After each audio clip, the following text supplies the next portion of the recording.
katulong lang dito sa Italia. Pero ang dami-dami niya nang naipundar at ang dami na rin niyang nabiyayaan ng kanyang generosity sa mga kababayan natin. Paano niya ito nagawa? Pakinggan natin ang kwentong OFW ni Jen. Okay?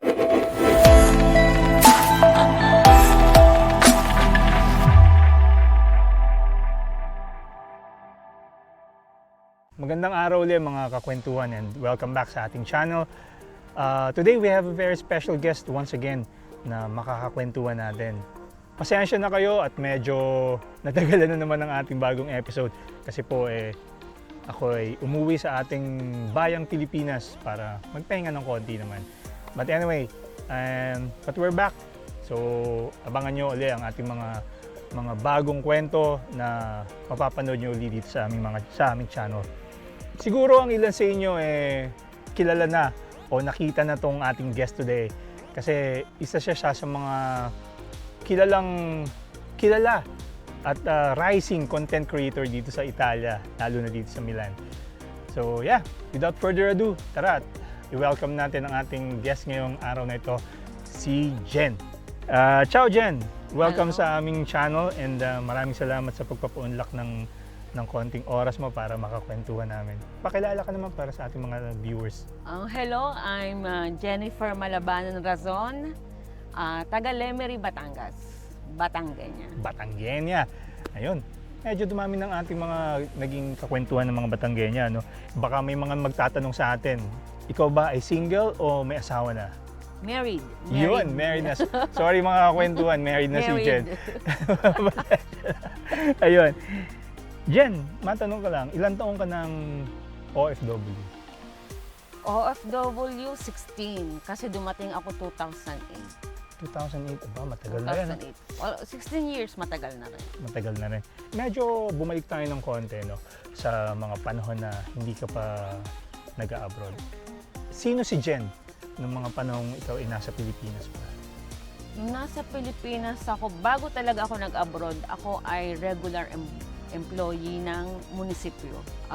Local Treasury Officer 1. Kung di ako nagkakamali, salary grade 11 that time. Aba, mataas-taas na. Oo, ayos na. Munisipyo, kumbaga, ayos na, permanente na, okay na. Oh, so, anong nagtulak sa'yo? O anong naisip mo at bakit naman nag-abroad ka? Actually, mahirap yung part na yon kasi dahil regular empleyado na nga ako, biglang may dumating na direct hire. Dito sa Italia? Oo, mula doon, kasi nandito yung nanay ko at yung kuya ko. Okay. So, merong application na isang araw, sabi nila, lumabas na yung papel mo. So, kailangan nang i-process sa Pilipinas. Yes.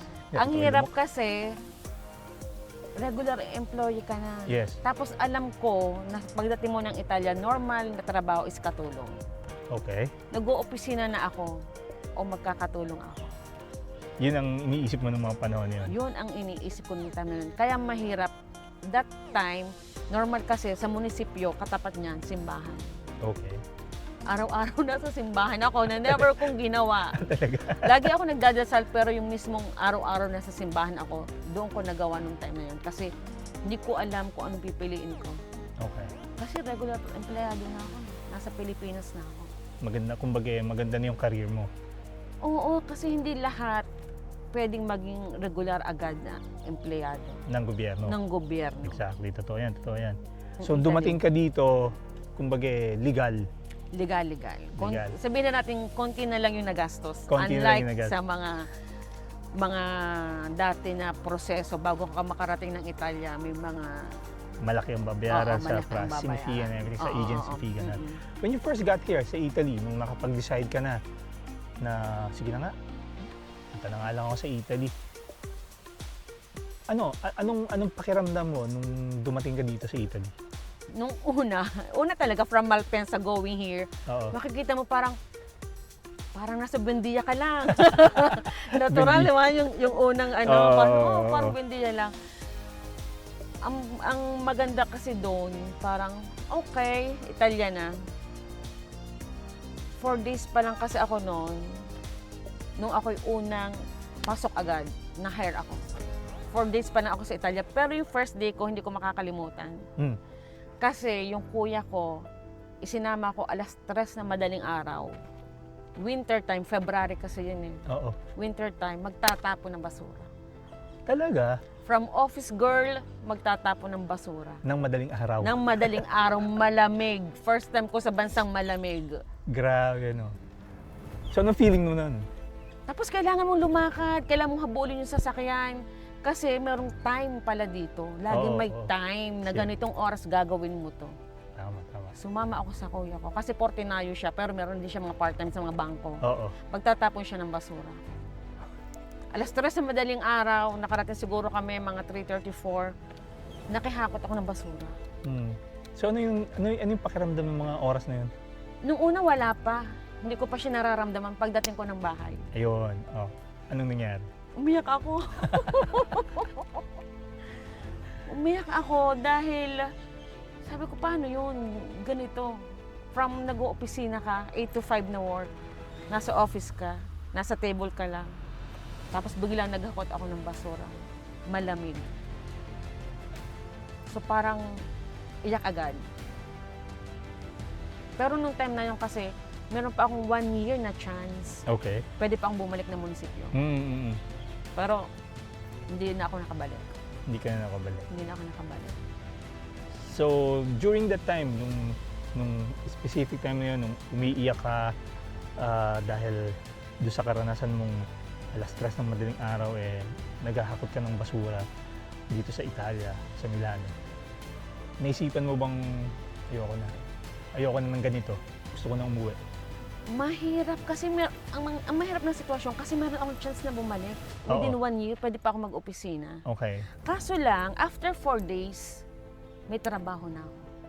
Okay.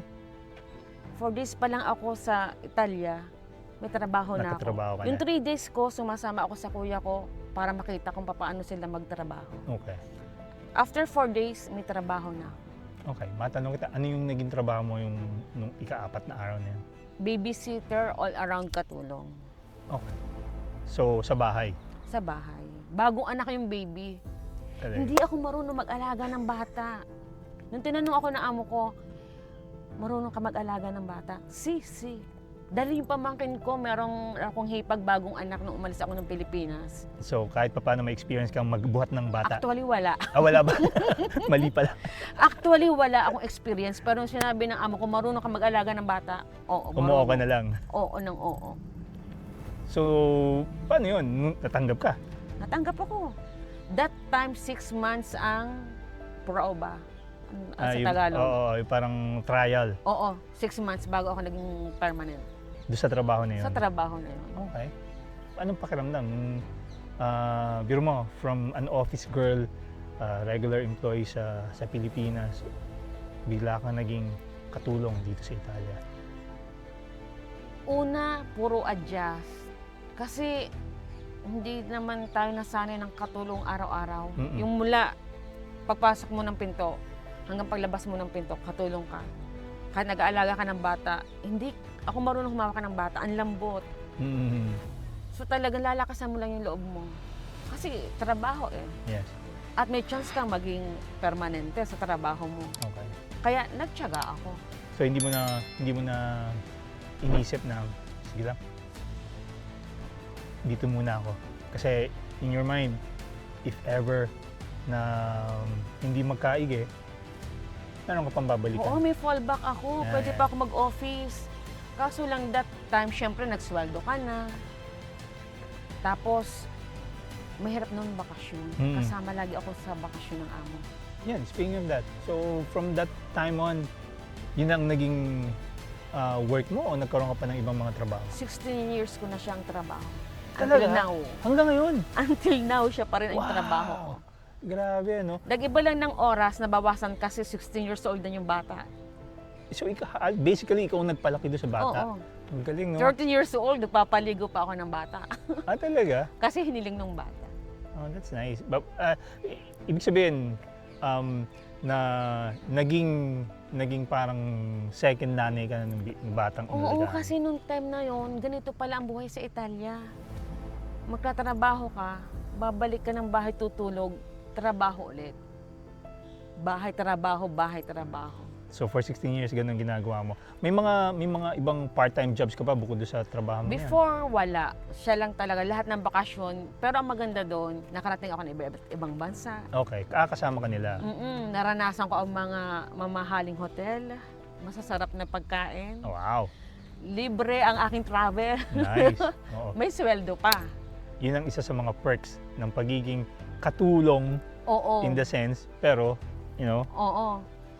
At ang maganda doon, bukod sa mga, siyempre, nasa travel ka, bayad, wala akong gastos. yun, tama. So yung sweldo mo, Buo. naipon. Yes. So, ikaw lang ang pumunta dito. What about your husband? Paano siya? Wala. Kinuha mo ba siya? Hindi ko pa siya boyfriend noon. Single ka pa noon? Single ako noon. Okay. So, single ka pa nung mga panahon na yun. And then, later on ka na lang. Baka may makapanood. Hindi. I mean, my boyfriend ako, pero hindi ako married. Ay! Bigla ko na-realize. Abi- Maganda ka pati yung kwento na to. Kasi yung ex ko, almost 10 years kami. Okay. Almost 10 years kami.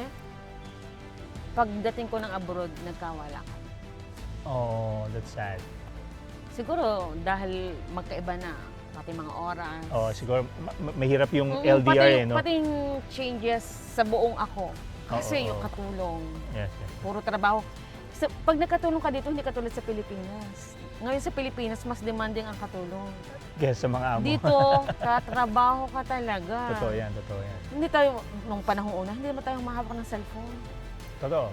Wala pa cellphone nun. Nung panahong una, pag nagsimula ka sa umaga hanggang hapon na yun, hindi nga ako makakain kasi walang time. Okay, speaking of that, pwede bang medyo i-detalye mo kung ano mismo yung ginagawa mo bilang isang kasama sa bahay? Kasi nung time na yun, dumating ako dito, 51 kilos ako. Okay. Wala pa akong isang taon, 43 kilos. Ganun ka Bagsak. bagsak ang katawan mo noon. Kasi puro trabaho. Pagkain, walang kanin. Sanay tayo sa kanin no? Oo, walang kanin. Anong kakain? Una kong kinain sa Italia, alam mo yung mais sa lata? Yes. At saka hotdog. Lo? Yun lang. Mais at hotdog. Mais at hotdog. Ang weird. Kasi wala pa. Hindi ko pa alam kung anong kakainin ko. Hindi pa ako familiar. Kasi 4 days pa lang ako eh. Okay. Tapos isinama na ako ng amo sa bakasyon. Sa kung anong nakahayin. Pero marami akong pwede akong pumili ng pagkain. Hindi ko Yeah. lang alam kung alin. Kaya pag may karne, inihaw, yan, solve na ako Yes. noon. Naghanap ka lang ng kanin. Napapagtiisan na. Papagtiisan na. Ay, may kasabihan tayo ha, ang Pinoy, pag walang kanin, nakakamatay. Oo, totoo naman yun. Pero hindi totoo. Hindi ba? Pero hindi Sorry. totoo. Hindi naman Kasi talaga. naranasan. Yes. Pag naranasan mo kasama ka ng amo, Sana yan lang masasanay ka. Yes. Trabaho o kanin? Exactly. Trabaho o tayo. kanin. yun ang choices no? Trabaho o kanin. Trabaho tayo. Siyempre, may kapalit yan Euro is Exactly. Paano ka naka-adjust na sa way of life dito sa Italy? Actually, sabi ng kuya ko noon, hirap na hirap ako noon. Sabi niya, mga after 3 years ka pa makaka-recover. Oo. So tunay nga na after 3 years, medyo okay na ako. Kahit anong kainin ko, walang problema. Kahit anong trabaho ko, walang problema. Kasi kumikita ka na rin. Yung mahalaga din, yun medyo nakakapag-motivate sa atin no? Oo, pero hindi pa nung ganun kalaki. Nag-start ako 800 euro. Okay. 800 euro, tandang-tanda ko yun. Kasi, yung 800 euro na yon, may natutunan ako na kapag New Year, yung inilalagay sa kama. Okay. Nung time na yon, 800 euro pa lang, puro 50 euro ang nakalagay sa kama. Para saan daw yun? Pampaswerte raw pag New Year. Oh, okay. Pero ngayon, single bed, lower bed, pero tigbe-20. Nasa video ko yon. Talaga? Tuwing New Year, napupuno na siya. Mukhang totoo. Masubukan nga yun. Mga Hindi ko kwentuhan. alam hindi ko alam. Naano ko lang sa best friend ng nanay ko. Sa nanay ng best friend ko na magaling silang humawak ng pera. Okay. Parang malimit kasi ako sa bahay nila. Parang yun daw ang ginagawa niya. Yung parang nakahiga Nung ka sa nasa pera, Pilipinas, di ba? wala naman tayong perang ilalagay. Oo, di ba? Mga Kasi sa fruits sweldo lang, tayo, oo. gagastusin Aking si natin. katapusan. Gagastusin natin everyday. Dito, pag December may bonus. Yes, yes, yes. Kapag August may extra. Tama. Pag mga part-time, holidays. Kasi nung time na yon, halos wala akong Saturday, Sunday na off. Talagang diretso. Kasi baby Baby, pa, oo, kailangan tama. nila palagi ng may someone Kasama. na babantay. So parang may mga extra akong pera. So iba yung bayad pag parang overtime na yun, di ba? Overtime pay na. So, yun. Aba, magandang Kaya- tip yun. Oo, isipin mo yung 8 perasong pera na nilalagay mo sa kama tuwing New Year, before New Year, Oo. before maghati ng taon. Oo. Ngayon, nasa videos ko yung makikita mo. Galing ah. Di ba? Parang nakahiga ka sa pera. Walang masama, walang masama. Depende yun. sa inyo kung ano. Ako, Anong paniniwala mo, ilang di ba? taong ko nang ginagawa. From the first 16 years. 16 Why not? years kong ginagawa. Subukan natin mga kakwentuhan. Baka sakaling dumami din ang makakahiga na rin tayo sa salapi. Literal. Yun ang literal, At exactly. least naranasan. Nabanggit ko kanina mga kakwentuhan no, na si Jen ay isa sa mga rising content creators dito sa Milan, dito sa Italy in general. At doon sa Facebook page mo, mamaya babanggitin natin yung kanyang Facebook page. Isusulat din natin yung description sa baba. Open ka naman Open ka naman sa mga followers mo na sa pagiging katulong, no? Sa pagiging katulong mo dito sa Italia. Pero in spite of that, hindi mo rin maikakaila na at nakikita rin ng mga ibang tao, ng mga followers mo na marami ka na rin naipundar sa pagiging isang katulong dito sa Italia. Bukod doon, marami ka na rin mga natulungan o nabiyayaan na mga kababayan natin dahil sa iyong generosity. Paano mo nagagawa yun? Di una kasi, yung pamilya ko muna, ang inuna ko. Yes. Yung kapatid ko na kapag abroad, nasa Italy na rin. Okay. Dahil sa Euro. Okay. Yung dalawa kong kapatid na nasa Pilipinas, na ipagpagawa namin ng tigisang bahay. Wow. Masipag din kasi yung asawa. So, pamilya. 16 years akong sustento sa magulang. Walang paltos, may extra pa. Tumulong ako sa pagpapagawa ng bahay ng magulang. Doon sa point na yun, proud anak ako. Hindi ako perfecto, pero parang nagawa ko yung part na ng pagiging isang Responsable na anak. kapatid. Kapatid. Oo. Tapos yung time na yun, meron pa akong paupahang bahay. Ang maganda ng story ng paupahang bahay, ito ha, guys. Kasi, imbes na sapatos yung bibili namin, dumating kami sa point na mabili kami ng sapatos, bags. Yes. So, dumating yung point na kukuha tayo ng bahay, yung bibili natin ng sapatos, sa bahay pupunta. Okay. So, meron kaming dalawang paupahang bahay. Which is a very good and wise decision on your part. Kasi, hindi mo kailangan kumuha ng mahal kung hindi mo kaya. Yung sapat lang. Yes. Yung sa amin talaga, parang yung bibili mo ng sapatos dun lang. Okay. So, hindi kami bibili ng sapatos, makakabahay kami. Tama. Yun lang yung wala. Hindi namin siya talagang pinupursigido na babayaran mo as a whole.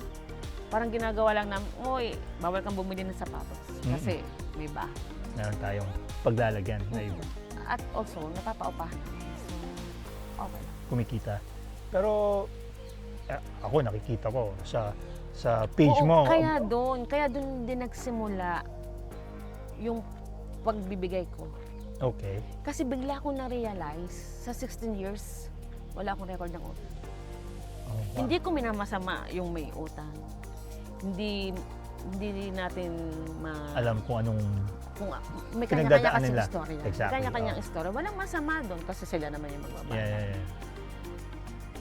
Kasi napansin ko, ang tagal ko nasa abroad, mostly naman talaga, at meron pang magsasabi sa'yo, lahat na nasa abroad, imposibleng walang utang. Mm. Ako, sa 16 years, wala akong record sa Italia. That's good. Kaya doon ko biglang na-realize, maraming blessings. Wala pa akong Facebook na ganito. Hindi pa ako kumikita sa pag-Facebook na ganito. Nagsimula na akong magbigay sa ibang tao. Which Kasi is very na-realize ko nga, na-bless kami. Wala. 16 years ako may trabaho. Hindi ako nawawala ng pera. good. Yes. So bigla akong naramdaman na napaka-bless ko pala. Na it's about time Hindi to ako give back. mayaman. Wala kaming yaman. Pero napatunayan ko na hindi mo kailangan maging politiko at hindi mo kailangan maging mayaman para makatulong sa kapwa mo. Uy, very good. That's very wise words from Oh, you. one time, nakita ko lang sa Facebook isang matanda na nagtitinda ng gulay. Wala akong kakilala doon mismo. Hindi ko siya kakilala. Inalam ko yung lugar ng matanda sa bayan ng Balayan. Mm-mm. Meron akong kaibigan. Sabi ko, pare, engineer yun kahit nakakahiya. Pare, puntahan mo yung matanda, bilhin mo Paninda niya. yung paninda niya. Actually, hanggang sa huli, hindi na binili. Parang binili niya, pero sa kanya pa rin yung paninda. Oo. Oo. Ang maganda doon kasi bumabalik agad. Doon nagsimula yung... Before pa yun. Marami nang mga nauna. Okay. Na kaunti lang. Kasi hindi ka naman mayaman. Katulong tayo, ang hirap kitain ng pera. Yes. Pero, sa isang taon kasi parang kailangan meron akong gawing maganda. Pero nito mga huli na, hindi na lang isang beses sa isang taon, dumami na siya. Dumami na siya. Oo. Dumami na siya. Kasi sa ngayon, I'm sure you are more than capable of giving back. Oo, minsan kasi, imbes na magba-birthday ako, mamimigay na lang ako ng bigas. Ayun, ang ganda. Yung mga 5 kilong maliliit na bigas, yung ganyan. Pag Pasko, Excuse me, kailan birthday mo? Kasi baka April. kailangan namin ng bigas. nung namigay ako ng bigas ng birthday ko, tapos pag Pasko, yung mga sabi ko, yung mga sa lugar namin na hindi nakakatikim ng ham, kasi nung bata kami, wala din kaming ham. Wala naman kaming pambili din ng Yes. ham. Kahit nasabi may nag-a-abroad kami, hindi naman ganun kadali. Right. So, doon sa lugar namin, nagpa-organize ako, like, ilang katao na hindi capable bumili ng ham. So, meron ako mga picture That's na good. isang tao, meron silang May ham. dalang ham. Oo, yung iba, yung mga naon naman, mga bigas naman. Oh, nice. Ang galing nun, no? So, di ba, yung mga ganyang act of kindness talagang napakasarap sa pakiramdam, di ba? Hindi ko nga alam kung bakit. Hindi ko rin, siguro nga, doon nga lang sa feeling na parang nag-bless naman kami. Tama. So, why not give back? Ewan Sa ko mga- lang, siguro yung kung ano yung papaano ginagawa ng iba, pero okay na kami doon. Pero ito kasi yung mga ganyang act of kindness minsan, pag nakikita sa social media, katulad mo isa kang content creator, marami din ang mga bashers na nagdududa na, for the content lang yan, kaya gumagawa ng ganyan. Ano masasabi mo sa mga ganun? Yun ang sinasabi ko, wala pang reels, hindi pa kumikita yan. Oo, tama, diba? Nagawa ko na Gumagawa siya. ka na ng So, hindi nila ako mababash sa part na yon. ganun. Okay. I-bash man nila, okay lang. Pero, wala pang kita ang reels at mga content. Hindi pa uso sa Facebook ka. Wala pa. Oo, yun. Marami na ako naging pera sa social media. Kaya pag meron kayong kakayahan na gamitin sa tama ang social media, may pera. Kasi yun ang in. Yes. Nagbago na ang mundo. Exactly. Umikot na ang makabagong mundo. Yes. So yun na ang isa sa pinakamadaling kitaan ngayon. Yes. So bukod sa pagiging sa full-time job mo, eto isinisingit mo tong pagiging isang content creator para kumita pa ng extra. May racket pa ako. Aba, may racket ka pang iba. Nakita mo yan. Racketera si Jen. Rumakit pa ako. Pandemic, kumita ako ng 300,000. Really? Puhunan ko 100 euro. Inutang ko pa sa kuya ko. Kasi wala ako sa Milan. Inabot ako ng pandemic sa ibang lugar. Hindi sa Milano. Inabot ako ng 7 months. Hindi ako Talaga? nakabalik ng Milano ng panahon ng pandemic. Oh. So ano yung racket niyan? Baka pwede natin gawin. Frozen foods. Frozen food. ako lahat nandito ha. Nandito ako sa Italia, isipin mo. Pero nagnegosyo ako sa Pilipinas. Talaga? Lahat akin, supplier, benta. Sasabihin ko lang sa kapatid ko, number, magkano ang sisingilin, at saan i-deliver. I-deliver. Okay. Sa halagang 100 euro, sabi ko sa kuya ko, maghulog ka sa Pilipinas, gagawin kong puhunan. Yung asawa ko din, magkakalayo kami, magkakaiba kaming lugar. Hanggang sa wala pang isang buwan, ibinili na ako ng asawa ko ng freezer. Cold cuts, parang gano'n, no? Frozen foods, oo, longganisa, hotdog. hotdog. Yeah. Oo, nung panahon ng pandemic. Yes. Kasi walang makalabas, so mas Oo. Ang point ko kasi noon, kahit man lang sana yung mga kapitbahay ko, mga malalapit sa amin, na hindi na pupunta ng bayan. Ng bayan para tama, mag-risk pa. Which is double ang tulong. Kasi yung mga kasamahan natin dito sa Milano, o-order sila sa akin, Para ibibigay nila ipadala sa mahal nila sa sa buhay. Pilipinas. At isa pa, gumanda rin kasi yung diskarte doon kasi nagpa-ayuda ako. Ayuda nung pandemic. Tapos, hanggang sa na-encourage ko sila, baka gusto niyo mag-ayuda. So, nagpa-ayuda sila sa kanilang mga barangay, sa kanilang mga kamag-anak. Yung kliyente dito sa Milano, sa akin magbabayad. Okay. Kasama doon sa ayuda yung mga frozen products mo. Oo. Ayos galing. Oo, gusto niyo magpa-ayuda, bibili sila sa akin. Ipapa-deliver ko. Nakatulong. Ang daming natulungan. Tao na natulungan nung nagbigay, yung bumili. Yes. Natulungan ko na sila, natulungan ko pa yung tao. Nakatulong din sa akin. Exactly. Galing ng circular motion yan. Yun. So, ang galing ng kwento ng buhay mo bilang isang manggagawang Pilipino.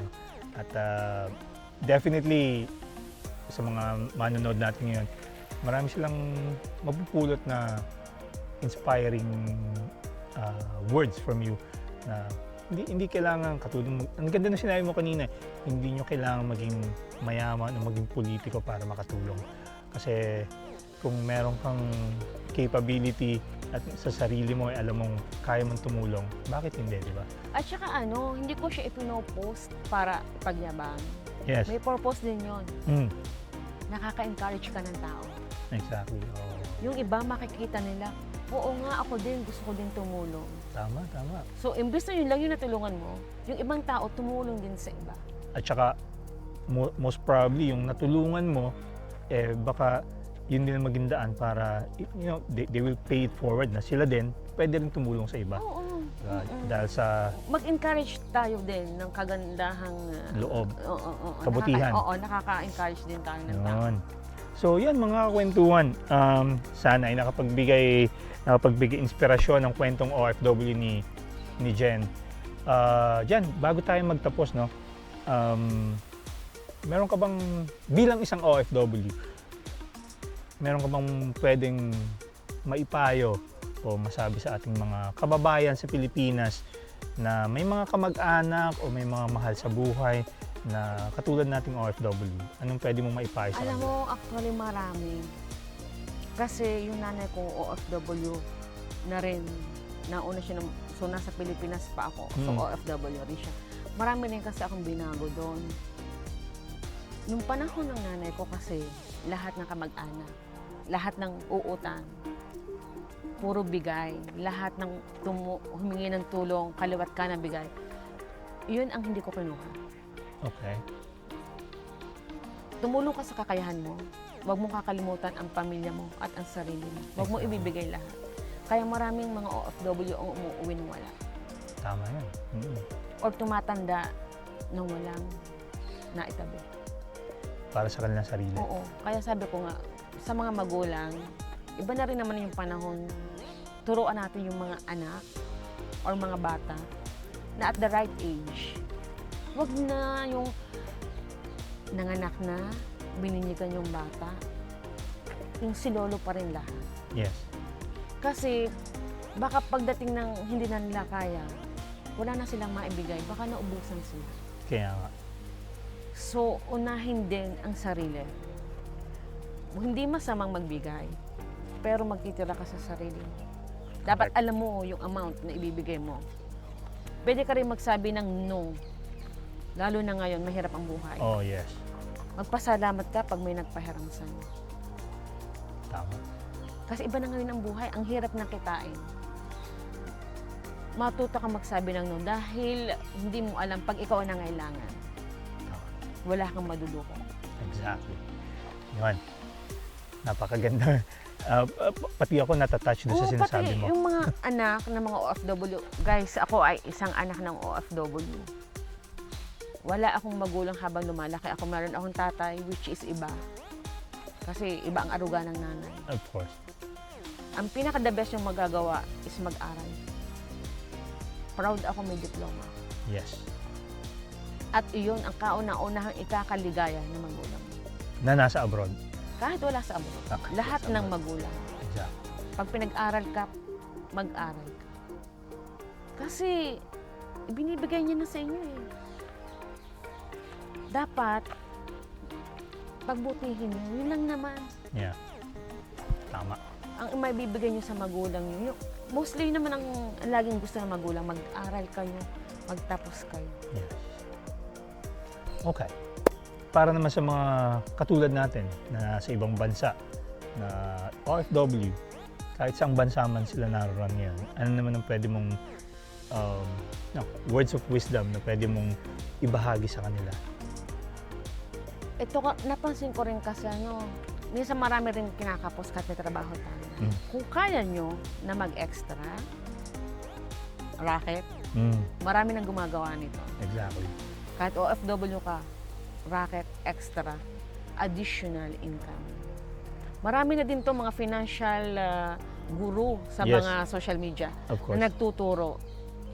Kasi mapapagod ka, pero ubos pa rin. Bakit wala pa rin pera? Pero kapag may extra ka, at meron pa pala akong isang natutunan na gustong-gusto kong ibahagi sa bawat OFW. Nasa video ko din to guys, yung meron kang extra pera. Bakit problemado ang bawat OFW pagdating ng katapusan? Hindi pa sumahod, walang maipadala, kailangan nasa Pilipinas. Ang ginagawa ko, ito nasa video ko, ang technique ng isang OFW para hindi ka mahirapan. Meron kang extra pera. Okay. Ito, pang padala mo sa katapusan, ito extra mo. Pag ito ipinadala mo at biglang nagka-problema, meron ka naka-ready. Ito naman yung ipapasok habang hinihintay mo yung isang sweldo. Yun, kasi sabi nila, hindi ka naubusan ng pera or something. Hindi sa ganun. Nag-extra ako. Kaya kung meron kang 13-month pay, extra pay, or kahit na yung sabihin na natin mga pinamaskuhan ng mga bata, Yes. itabi mo. Huwag ka munang bumili ng iPhone, huwag ka munang bumili ng bagong TV, huwag ka munang bumili ng lupa or something. Kahit konting tiis lang, kahit isang buwan, na isave mo muna tong isang Yes. extra mong pera. Kasi yung iba, pagdating ng katapusan, wala na, naubos na, naipadala na. Yes. Kaya minsan nagka-trouble, hindi nadating sa sweldo. Problemado, mangungutang. Pare-pareho ng namang problema. Eh kung meron ka nitong extra, kahit hindi pa dumadating sa sweldo mo, May pantustos ka. may pantustos ka pa rin. Wise words. Dahil niya mga kwentuhan. So, napakagandang tip para sa ating mga OFW na saan man kayo nasa mundo, pwedeng-pwede niyong gawin yun. Napakasimple naman kung iisipin, pero Oo, simple lang siya pero malaking bagay sa Malaking araw-araw bagay. mong buhay. tama. Sa buong buhay na yun, sa buong buhay mo na yun, magagamit mo na yun, hindi lang sa isang taon. Kasi paikot lang yan eh. Oo naman. Ayun, mga kakwentuhan. Ako, gusto pa sana namin magkwentuhan ng mahaba, kaya lang medyo dumidilim na dito sa amin. Ayun. No, at saka, bago tayo magtapos mga kwentuhan, Jen, please invite our viewers to follow your page. Yan. Ang akin pong Facebook ay Julia's Closet, etc. Meron na po tayong road to 33K followers. Hindi Wow. pa po ganun kalaki compare sa iba, pero malayo na. Dahil nagsimula ako sa 2.4. Wow. Kaya ito pa pala isa kong sasabihin guys. Sa mga may talent, sa social media, guys, totoo na kumikita ng 100,000 per month. Marami na po akong kakilala which is legit. legit na kumikita sila. So kung gagalingan nyo guys, wala namang pong bayad ang Facebook. Kung may talent kayo, why not? Ekstrang pera din, ekstrang pantusto sa ating mga pamilya, mahal sa Tama. buhay. Kaya guys, panoorin nyo at supportahan ang Julia's Closet, etc. Para patuloy pa rin tayong makapag-spread. Like kung sinasabi sa Facebook ko, piliin nating maging mabuting tao. Yan, ako, napakaganda. Piliin natin maging Mabuting tao. Dahil hindi lahat kayang maging mabuting tao. So yun, mga kakwentuhan, tandaan nyo yung phrase na yun. Napakaganda yan. At yung link ni Julia's Closet, isusulat namin dito sa description sa baba. Please follow her page. Marami pa kayo makikita dong nakaka-inspire. Tsaka, daming racket to eh. Raketera to eh. Marami kayo doon makikita sa kanyang Facebook account. So, yun. Maraming salamat, Jen. Thank you so much. Sa pagpapa-unlock mo ng konting Thank you. oras mo. First time ko to. Talaga, First time kong magbahagi ng kwento. it's an honor pala for us na maibahagi mo ang iyong kwentong OFW sa aming channel. So, thank you again. Thank you very much. And mga kakwentuhan, bago tayo magtapos, please, sa mga hindi pa po nakasubscribe, ng mga viewers natin ngayon, please don't forget to subscribe and click nyo na rin po yung bell icon para naman hindi kayo mahuli sa mga bagong kwentong OFW natin dito sa ating channel. So yan, mga kwentuhan, maraming salamat po muli sa inyong panonood at magkita po tayong muli sa mga susunod na episode. Hanggang sa muli po at mabuhay ang lahat ng OFW sa anumang panig ng mundo. Peace out! What I